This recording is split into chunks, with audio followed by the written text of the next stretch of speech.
ನಮಸ್ಕಾರ ಎಲ್ಲರಿಗೆ. ಇವತ್ತೊಂದು ಮಾವಿನಕಾಯಿ ತೊಗೊಂಡಿದ್ದೀನಿ. ಮಾವಿನಕಾಯಿಯಿಂದ ತಂಬುಳಿ ಮಾಡಿ ತೋರಿಸ್ತಾ ಇದ್ದೀನಿ. ಯಾವ ಥರ ಮಾವಿನಕಾಯಿ ರಸಮು ತಂಬುಳಿ ಮಾಡ್ಕೊಳ್ಳೋದು ಅಂತ ನೋಡ್ಕೊಳ್ಳುವ. ಇಲ್ಲಿ ಮಾವಿನಕಾಯಿ ತೊಗೊಂಡಿದ್ದೀನಿ. ಕಾಯಿ ಇರುವಂಥದ್ದು ತೊಗೊಳ್ಳಿ, ಹಣ್ಣಾಗಿರುವಂಥದ್ದು ಬೇಡ. ಸ್ವಲ್ಪ ಡಾರ್ಗೆ ಇರ್ತದಲ್ಲ ಆ ಥರ ಎಲ್ಲ ಬೇಡ, ಕಾಯಿ ಇರೋದಕ್ಕೆ ಚೆನ್ನಾಗಿರ್ತದೆ. ಇದು ಎಲ್ಲ ಬೇಕಾಗಿಲ್ಲ, ಸ್ವಲ್ಪ ಹೋಳು ಮಾಡಿ ಇಷ್ಟು ತೊಗೊಂಡ್ರೆ ಸಾಕು. ನೀವು ಎಷ್ಟು ನೋಡಿಕೊಂಡು ಎಷ್ಟು ಮಾಡ್ತೀನಿ ಅಂತ ನೋಡಿಕೊಂಡು ತೊಗೊಳ್ಳಿ.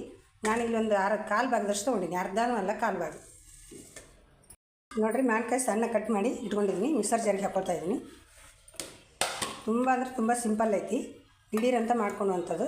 ಒಂದು ಅರ್ಧ ಕಪ್ಪಿನಷ್ಟು ಕಾಯಿ ತುರಿ ಹಾಕ್ತಾಯಿದ್ದೀನಿ. ಹಸಿ ಕಾಯಿ ತುರಿದು, ಒಣಗಿದ್ದಲ್ಲ, ಹಸಿದು. ಒಂದು 2 ಕಡ್ಡಿಯಷ್ಟು ಕೊತ್ತಂಬರಿ ಸೇರಿಸ್ತಾಯಿದ್ದೀನಿ. ಒಂದು 2 ಹಸಿಮೆಣಸಿನ್ಕಾಯಿ ಸೇರಿಸ್ತಾಯಿದ್ದೀನಿ. 1 ಪಿಂಚಷ್ಟು ಶುಂಠಿ ಸೇರಿಸ್ತಾಯಿದ್ದೀನಿ. ನೋಡಿರಿ, 1/4 ಚಮಚದಷ್ಟು ಜೀರಿಗೆ ಸೇರಿಸ್ತಾಯಿದ್ದೀನಿ. ರುಚಿಗೆ ತಕ್ಕಷ್ಟು ಉಪ್ಪು ಸೇರಿಸ್ಕೊಂಡು ನುಣ್ಣಗೆ ರುಬ್ಕೊಂಡು ಬರ್ಬೇಕು. ಇದನ್ನು ಎಲ್ಲಿ ತರ್ತರೆಗೆ ಉಳಿಬಾರ್ದು, ಆ ಥರ ನುಣ್ಣಗೆ ಪೇಸ್ಟ್ ಮಾಡ್ಕೊಬೇಕು. ನುಣ್ಣಗೆ ರುಬ್ಕೊಂಡು ಬಂದಾಯಿತು.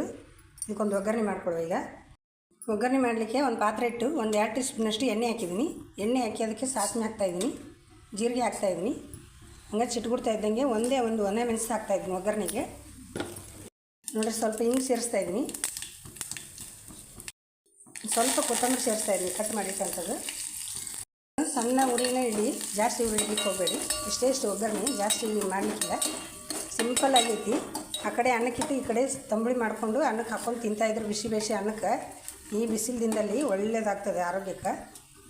ಒಂದು 1 ಚಮಚದಷ್ಟು ಬಿಳಿ ಎಳ್ಳು ಸೇರಿಸ್ತಾಯಿದ್ದೀನಿ.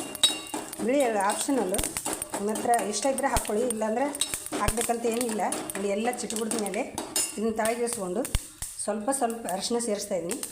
ಸ್ವಲ್ಪ ಸೇರಿಸ್ತಾಯಿದ್ದೀನಿ ಅರಿಶಿನ, ಚಿಟಿಗೆಕ್ಕಿಂತ ಕಡಿಮೆ ಹಾಕಿದ್ದೀನಿ ಅರಿಶಿನ.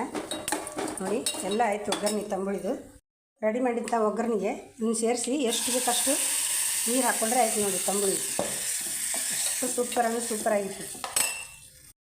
ನೋಡಿ, ಮಿಕ್ಸರ್ ಜಾರಿಗೆ ಸ್ವಲ್ಪ ನೀರು ಹಾಕಿ ಸೇರಿಸ್ತಾಯಿದ್ದೀನಿ.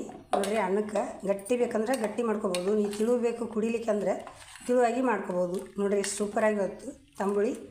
ಬಿಸಿ ಅನ್ನಕ್ಕೆ ಆಗಲಿ ಹೀಗೆ ಕುಡಿತೀನಿ ಅಂದರೆ ಫ್ರಿಜ್ಜಲ್ಲಿಟ್ಟು ತಣ್ಣಗೆ ಮಾಡಿ ಕುಡಿತೀನಿ ಅಂದರೂ ಕೂಡ ಇನ್ನೊಂದು ಚೂರು ತಿಳು ಮಾಡಿಕೊಂಡು ಕುಡಿಬೋದು. ಇದಕ್ಕೆ ಸ್ವಲ್ಪ ಬೇಕಂದರೆ ಬೆಲ್ಲ ಕೂಡ ಹಾಕ್ಕೋಬೋದು ನೀವು, ಹುಳಿ ಆಗ್ತದೆ ಅಂತ ಹೇಳಿದರೆ. ನಾವು ಬೆಲ್ಲ ಹಾಕ್ತಾಯಿಲ್ಲ.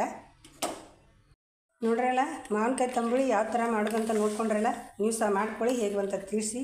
ವಿಡಿಯೋ ಇಷ್ಟ ಆದರೆ ಲೈಕ್ ಮಾಡಿ.